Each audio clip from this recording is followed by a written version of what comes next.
नमस्कार दोस्तों, मैं विमलेश गौतम और आप देख रहे हैं ट्रिपल वी ओवरसीज।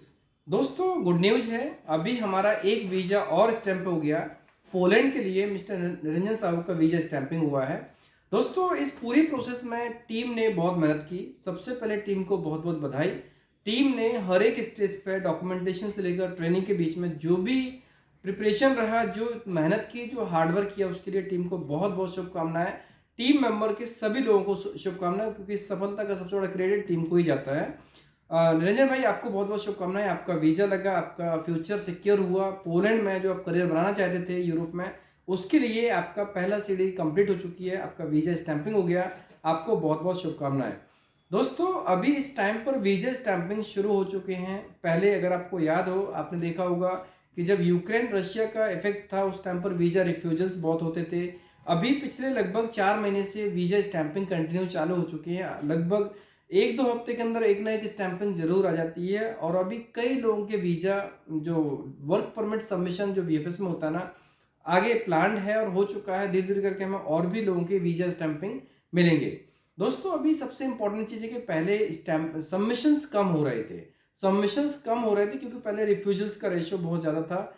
उसके रीज़न कुछ और थे, एक्सटर्नल रीजंस थे, उसमें हमारी प्रोसेस के रीज़न नहीं थे, वो एक्सटर्नल रीजंस थे। जैसे देखा जाए तो यूक्रेन का इफेक्ट था, पहले कोविड का भी था, और भी बहुत सारे रीजंस थे जिनके ऊपर हमारा कोई कंट्रोल नहीं होता है। लेकिन अभी ये स्टैंपिंग बढ़ने लगा क्योंकि अभी वो इफेक्ट ऑलमोस्ट खत्म हो गया। अभी रशिया और यूक्रेन के वॉर की वजह से रिफ्यूजल्स बिल्कुल नहीं है। और सबसे इंपॉर्टेंट चीज़ है कि जो भी वीजा स्टैंपिंग है डॉक्यूमेंटेशन के ऊपर है, जो कि हमारी काफ़ी स्ट्रॉन्ग प्रोसेस है। डॉक्यूमेंटेशन के ऊपर we are very much confident कि अभी जो भी हम डॉक्यूमेंटेशन तैयार करते हैं कैंडिडेट का, या जो उनको प्रिपेयर करते हैं, रेडी करते हैं वीएफएस के लिए, वो बहुत इंपॉर्टेंट होती है।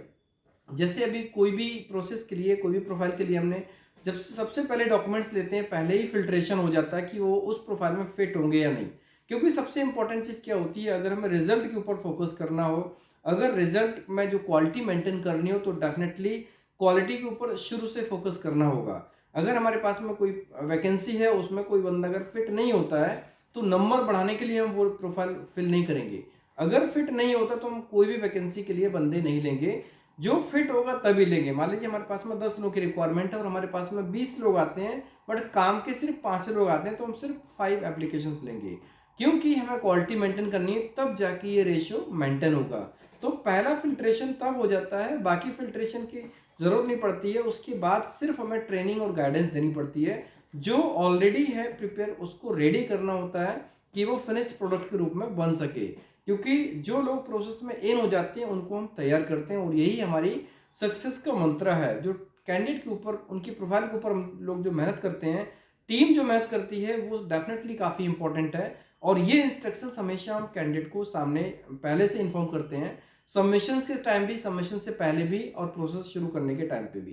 तो दोस्तों ये इंपॉर्टेंट चीज़ है, क्योंकि अभी वीजा स्टैंपिंग शुरू हुआ है। आपने अभी पिछले कुछ महीनों के अंदर देखे होंगे बहुत सारे वीजा स्टैंपिंग हुए हैं। धीरे धीरे करके आपको एवरी वीक भी वीजा स्टैंपिंग मिलने वाले हैं, क्योंकि अभी कुछ लोगों के सबमिशंस और हुए हैं और कुछ और प्लान है आगे होने वाले हैं। और सबसे इंपॉर्टेंट चीज़ है कि अभी जो प्रोसेस चल रहा है ना, सभी लोगों का प्रोसेस स्मूथ चल रहा है। और लगभग अगर कैंडिडेट ने गलती नहीं की, अगर डॉक्यूमेंट्स में, जैसे जो स्ट्रॉन्ग कैंडिडेट्स होते हैं, स्ट्रॉन्ग प्रोफाइल्स होता है, अगर सब कुछ बराबर है, तो वीजा स्टैंपिंग के चांसेस बहुत ज़्यादा होते हैं। अब यहाँ पर एक इंपॉर्टेंट चीज़ है कि जो भी प्रोसेस है जिसमें हम किसी भी कैंडिडेट को अगर इन्फॉर्म करते हैं कि उनको ऑफिस आना होगा, तो ऑफिस आना कंपलसरी होता है। इसका आप रिजल्ट देख सकते हैं कि जो लोग ऑफिस आते हैं, जिनको हम स्पेशल फोकस करके टाइम देते हैं, उन लोगों का सक्सेस रेशियो काफ़ी हाई होता है। उनके सभी लोगों के वीज़ा स्टैंपिंग होते हैं। जो लोग ऑफिस आके प्रोसेस करते हैं, ऑलमोस्ट सभी लोगों का वीज़ा स्टैंपिंग होता है। सो दोस्तों जो लोग भी अभी प्रोसेस में है, जिनका सबमिशन होने वाला है, वो लोग भी, उनका शेड्यूल होगा उसके हिसाब से वो ऑफिस ज़रूर आए। अब हमारे पास जो वैकेंसी है उनके बारे में आपको बताना चाहूँगा। दोस्तों हमारे पास में जो वैकेंसीज हैं, 4 कैटेगरी की वैकेंसी है, जिसमें से रिक्वायरमेंट है मशरूम के लिए 4 लोग की वैकेंसी अभी भी ओपन है मेरे पास। हमारे पास 4 वैकेंसी ओपन है। इसके अलावा कंस्ट्रक्शन फील्ड में 5 ट्रेड थी, पांचों ट्रेड में कुछ कुछ वैकेंसीज हैं। जैसे वेल्डर के लिए 3 पोजीशंस अभी खाली हैं, ग्राइंडर के लिए 3 पोजीशंस खाली हैं, फिटर के लिए 4 पोजीशन है, इलेक्ट्रीशियन के लिए 3 पोजीशंस हैं, और हैंडीमैन के लिए 8 पोजीशंस हैं। ये रिक्वायरमेंट अभी एज इट इज ये कंप्लीट नहीं हो पाई, क्योंकि इसमें रिलेवेंट कैंडिडेट्स नहीं मिले। वैकेंसी हमने काफ़ी लंबे समय पहले अपलोड की थी, लेकिन जो एग्जैक्ट बंदे चाहिए, जो प्रोफाइल चाहिए, मतलब फिल्टर्ड प्रोफाइल चाहिए, वो प्रोफाइल्स नहीं मिली, इसलिए वैकेंसी अभी ओपन रही। इसके अलावा हमारे पास जो चिकन फैक्ट्री और जो डोनट्स पैकिंग प्रोडक्शन वर्कर के लिए रिक्वायरमेंट थी, उसमें से ऑलमोस्ट सभी फिल हो गई थी, लेकिन क्लाइंट की तरफ से चिकन फैक्ट्री के 3 कैंडिडेट के लिए रिप्लेसमेंट मांगा गया और प्रोडक्शन के लिए 2 कैंडिडेट का रिप्लेसमेंट मांगा गया। बाकी रिक्वायरमेंट कंप्लीटली क्लोज हो चुकी थी।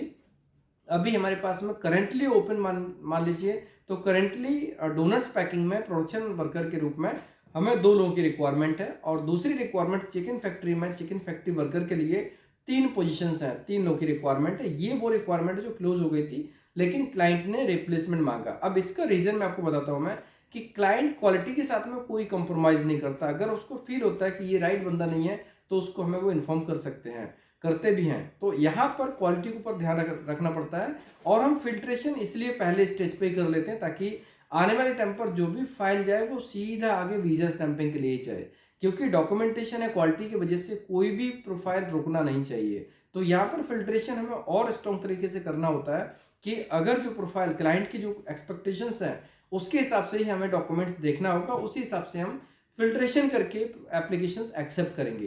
प्रोडक्शन वर्कर के लिए 2 लोगों की रिक्वायरमेंट, चिकन फैक्ट्री के लिए 3 लोगों की रिक्वायरमेंट, मशरूम के लिए हमारे पास 4 लोगों की पोजीशन है जो पहले से ही है, अभी ये फुलफिल नहीं हो पाई थी। और इसके अलावा जो वैकेंसी हमने आपको बताई वो वैकेंसी है। दोस्तों यहाँ पर एक चीज ध्यान देने लायक है कि जो भी कैंडिडेट्स प्लान करते हैं यूरोप जाने के लिए, जनरली वो ऑफिस में जब विजिट करते हैं, और उनको, मैं सबकी बात नहीं कर रहा हूँ, लेकिन कुछ लोग ऐसे होते हैं जिनको इंग्लिश सच में नहीं आती है, लेकिन वो प्रिटेंड करते हैं, दिखावा करते हैं कि उनको इंग्लिश आती है।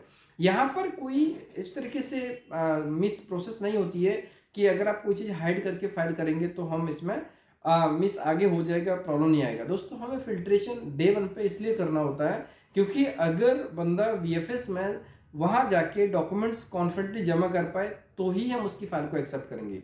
तो यहाँ पर कोई भी कैंडिडेट, ये सिंपल मैसेज है, कोई भी कैंडिडेट जो पोलैंड जाना चाहता है, अगर वो सिंपली बोल सकता है और सिंपली किसी से बात कर सकता है, वो इसमें अप्लाई कर सकते हैं। जिसको बेसिक इंग्लिश नहीं आती है वो इसमें एलिजिबल बिल्कुल भी नहीं है, चाहे वो मशरूम की प्रोफाइल हो या फिर कंस्ट्रक्शन की प्रोफाइल हो।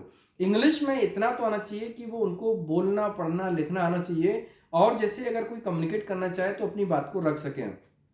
इसमें ऐसा नहीं कि उनको बहुत हाईफाई चाहिए, हाईफाई इंग्लिश नहीं चाहिए, बहुत हाई एक्सेंट नहीं चाहिए। सिंपल कि अगर कोई भी बंदा उनसे बात करना चाहे इंग्लिश में तो वो बात सुने, समझें और सेम वे में रिप्लाई करें।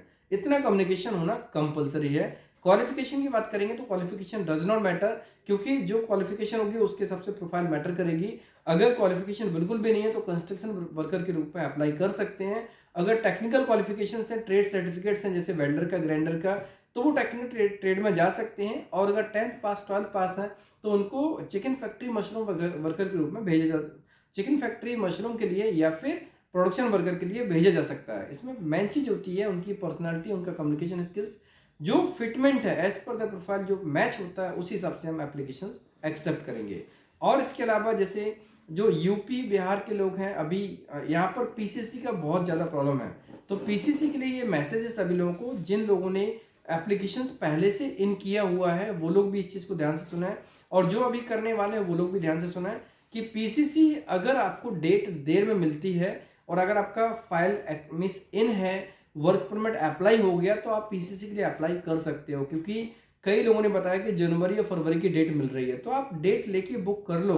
आपके वर्क परमिट जब आएगा आप उसमें आगे अपना प्रोसेस करते रहना, लेकिन अपॉइंटमेंट्स लेके रखो, क्योंकि पीसीसी की वजह से बाद में डॉक्यूमेंट्स का वेट ना करना पड़े। अभी ऐसा हुआ भी है, हमारे पास में 2 लोगों का ऐसा एप्लीकेशन है जो यूपी से हैं और अभी उनका पीसीसी नहीं हो पा रहा, क्योंकि पीसीसी की डेट उनको फरवरी की मिल रही है। तो ये जो सिचुएशन है वो सबके लिए ना हो, इसलिए जो लोग भी जिन्होंने अप्लाई किया, अगर उनका वर्क परमिट अप्लाई हो गया है, अगर ये हमारी तरफ से कंफर्मेशन चला गया कि आपका वर्क परमिट अप्लाई हो गया, तो वो पीसीसी के लिए अपॉइंटमेंट्स ले सकते हैं जनवरी या फरवरी की, कोई भी प्रॉब्लम नहीं होगी, सारी चीज़ें सिस्टमेटिक वे में होंगी, टाइम पर होंगी। ये इंपॉर्टेंट चीज़ है। और जहाँ पर इजीली पीसीसी का अपॉइंटमेंट मिल सकता है उनके लिए मैसेज है कि जैसे हम सॉफ्ट कॉपी अनाउंस करेंगे उसके तुरंत बाद वो पीसीसी का अपॉइंटमेंट लेना है, क्योंकि जो प्रोसेस है उसके हिसाब से इनफ टाइम में काम हो जाएगा। अगर किसी को 1 वीक का टाइम लगता कि उसको विद इन अ वीक का उनको पीसीसी का अपॉइंटमेंट मिलता है ना, तो वो ये मान लीजिए कि सॉफ्ट कॉपी जैसे उनको मिलती है सेकेंड डे, वो प्लान कर सकते हैं पीसीसी अप्लाई करने के लिए, बहुत इंपॉर्टेंट चीज़ है।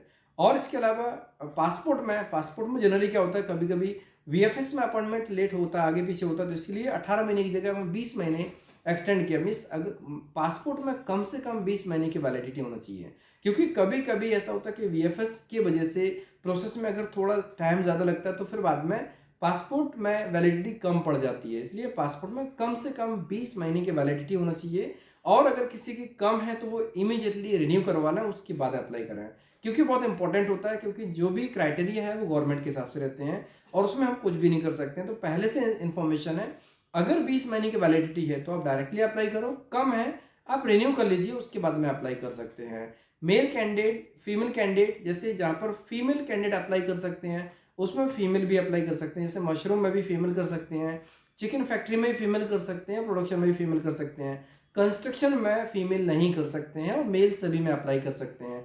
एज लिमिट 20 साल से लेकर 43 साल के बीच में एज होना चाहिए। इंडिया जो इंडियन सिटीजनशिप हो या नेपाल या बांग्लादेश के लोग भी इसमें अप्लाई कर सकते हैं। मेडिकली फिट हो, फिजिकल फिट हो, मिनिमम वेट 50 किलो होना चाहिए, मैक्सिमम 85-90 केजी होना चाहिए, और अगर हाइट ज़्यादा है तो 95-100 केजी भी चल सकता है, लेकिन वो फिजिकल फिट होना चाहिए, काम करने लायक होना चाहिए। दोस्तों रिक्वायरमेंट अभी हमारे पास में है, इसके लिए कोई भी कैंडिडेट प्लान करके आना चाहे तो हमारे ऑफिस में आ सकते हैं। एप्लीकेशन तभी हो सकता है जब कैंडिडेट हमारे ऑफिस में आके विजिट करेंगे और उनका एग्रीमेंट डन होगा, डॉक्यूमेंटेशन प्रॉपर होगा और उनका स्क्रीनिंग प्रॉपर होगा, फिल्ट्रेशन प्रॉपर होगा, तभी उनका फाइल इन हो पाएगा। तो कोई भी कैंडिडेट जो इंटरेस्टेड है वो टीम को कांटेक्ट करें और अपना टिकट शेयर करें, उसके बाद अपना अपॉइंटमेंट ले लें। अपॉइंटमेंट लेने के बाद वो प्लान करके ऑफिस आ सकते हैं, उनकी फाइल को भी हम एक्सेप्ट कर सकते हैं अगर वो टाइम पर आते हैं तो। इसलिए टीम को टाइमली कांटेक्ट करें। ऑफिस 2 दिन बंद रहेगा, संडे और मंडे, इसलिए ऑफिस टाइम में इन 2 दिन में आप कॉल ना करें, क्योंकि ये इस टाइम पर कॉल आंसर नहीं हो पाएंगे। आप अगर चाहें तो व्हाट्सएप मैसेज कर सकते हैं, व्हाट्सएप मैसेज में आपका पूरा नाम, सिटी, अप्लाइड पोजीशन और आपको क्या क्या पूछना है वो उसमें मेंशन करेंगे। जैसे ऑफिस ओपन होगा वैसे आपको कॉल बैक आ जाएगा, या सारी इन्फॉर्मेशन आपको मिल जाएगी। दोस्तों रिक्वायरमेंट है, लेकिन उसके लिए आपको ऑफिशियल टाइम में कॉल करना होगा, ऑफिस के बाद में कॉल नहीं करेंगे और संडे के दिन कॉल नहीं करेंगे, और ईमेल पर डॉक्यूमेंट्स भेजेंगे बेटर होगा। लेकिन सब्जेक्ट में बराबर लिखेंगे application for production worker, application for mushroom worker, ऐसा करके मेंशन करेंगे। और सपोज कीजिए कोई कैंडिडेट अगर आउट ऑफ इंडिया से है, इंडिया में मीन्स इंडिया के हैं लेकिन आउट ऑफ इंडिया जॉब करते हैं, सऊदी में, कतर में या और भी कहीं काम करते हैं, तो वो अपनी फैमिली मेंबर्स को इन्फॉर्म करके उनको भेज सकते हैं और उनके बिहाफ पे वो काम कर सकते हैं। लेकिन किसी ना किसी का ऑफिस आके एग्रीमेंट करना कंपलसरी है, बिना एग्रीमेंट के कोई भी एक सिंगल एप्लीकेशन आगे फॉरवर्ड नहीं हो सकता है। दोस्तों प्रोसीजर जो है उसको मैं सभी को फॉलो करना होगा, और यहाँ पर प्रोसेस के ऊपर हम लोग इतना कॉन्फिडेंट है कि अगर हमने फाइल एक्सेप्ट की तो हमारा पूरा टारगेट होता है, हमारी टीम का पूरा टारगेट होता है कि वीज़ा स्टैंपिंग होना चाहिए। उनके ऊपर कितनी एनर्जी खर्च करनी है, कितना टाइम देना है, इवन ऑफिस टाइम के बाद में भी कॉल्स उनको जाते हैं। आप उनके इंटरव्यूज में आप सुनते होंगे कभी किसी को 10 बजे फ़ोन गया, 11 बजे, 12 बजे, किसी को 4 बजे, किसी को 6 बजे, क्योंकि उस टाइम पर हमारा जो प्राइम मोटो होता है वीज़ा सक्सेस में, सक्सेस रेशो जितना अच्छा होगा उतना ही अच्छा होगा, और उसमें जहाँ ज़रूरी होगी वहाँ पर हमारी टीम टाइम स्पेंड करती है, उनको कॉन्टेक्ट करती है, उनको ट्रेन करती है, गाइड करती है, मोटिवेट करती है, हर चीज़ पर उनको रेडी करती है। तो ये इसके लिए टाइम का कोई भी बाउंडेशन नहीं होता कि सिर्फ ऑफिस टाइम में सपोर्ट करेंगे, बिल्कुल भी नहीं। ज़रूरत पड़ती है तो ऑफिस टाइम के बाद में भी सपोर्ट होता है, नाइट में भी सपोर्ट होता है, अर्ली मॉर्निंग में भी सपोर्ट होता है। तो यहाँ पर हमारा मोटो होता है, हमारी टीम का मोटो होता है कि अगर हमने फाइल एक्सेप्ट की तो उसका वीज़ा लगना ही हमारा उद्देश्य हो जाता है।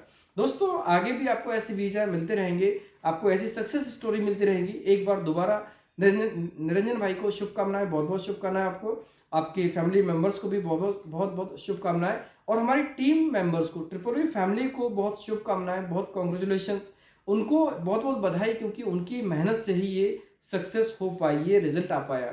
दोस्तों ये वीडियो कैसा लगा, पसंद आया तो लाइक कीजिए, कमेंट्स कीजिए, शेयर कीजिए। हमारे वीडियोस को लगातार देखने के लिए चैनल को सब्सक्राइब कीजिए, घंटी वाला ऑप्शन जरूर दबाएं, जिससे कि आपको आने वाले सारे वीडियोस के नोटिफिकेशन सबसे पहले मिलेंगे। धन्यवाद।